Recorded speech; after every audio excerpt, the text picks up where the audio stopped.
যে আমরা সম্প্রতি দেখতে পাচ্ছি যে জুলাই স্মৃতি ফান্ডের সার্জিস আলম, যে উনি ওইখান থেকে সরে আসতেছে।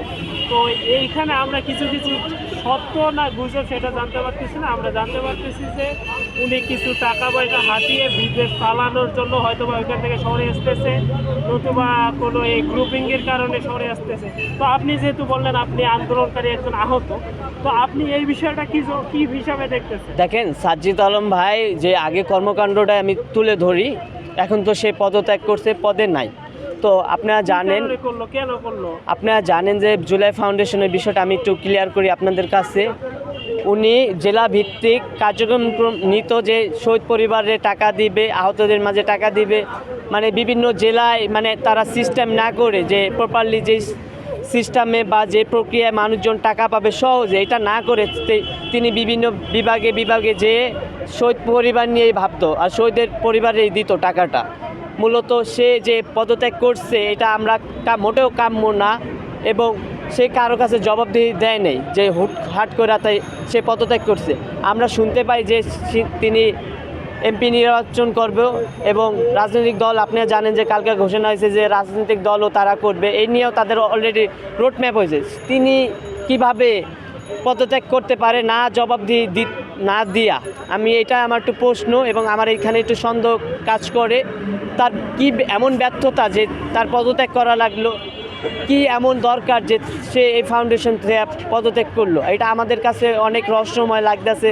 সাজ্জিদ ভাইয়ের মতন মানুষ যে আমাদের মহানায়ক, আপনারা জানেন এইটা যে সে এককভাবে সব কিছুতে সিদ্ধান্ত নিত। তারা কে সিদ্ধান্ত নিত?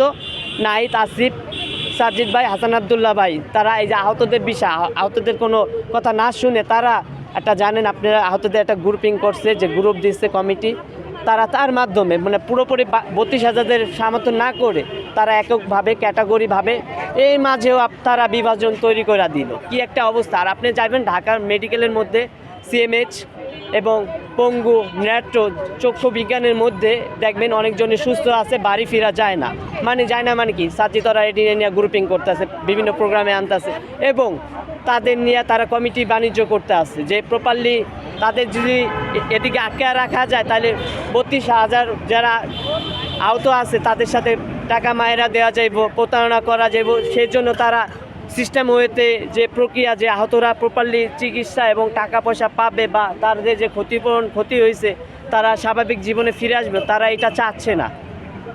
এই কারণে আর কি ওনার পদত্যাগ। আসলে এটাই পদত্যাগ, ওনার ব্যর্থতার কারণে পদত্যাগ। তো আমরা আরেকটা খবর জানতে পারতেছি যে মির্জা ফখরুল ইসলাম আলমগীর বলেছে যে সরকারের যদি রাষ্ট্র গঠন করার মতো লোক থাকে তাহলে আমাদের রাজনৈতিক দলের প্রয়োজন নাই।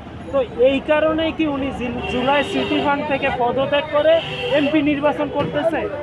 আসলে আমি একটা কথা বলি আপনাকে, বাংলার নবাব সিরাজউদ্দৌলা মির্জাফরকে সে মনে প্রাণে বিশ্বাস করতে পারতেছিল না। তখন কি করলো, যে কোরআন শরীফ দিল, যে মির্জাফরের হাতে দিল যে তুমি কোরআন শরীফ ছো, যে তুমি আমার পক্ষে কি কাজ করবা কি মুক্তিযুদ্ধে, মানে যুদ্ধে, পলাশির যুদ্ধে। তখন মির্জাফর কিন্তু কোরআন শরীফ ছুঁইছিল। কিন্তু আপনারা দেখতে পান এই মির্জাফরের জন্যই নবাব সিরাজউদ্দৌলার পতন হয়েছে।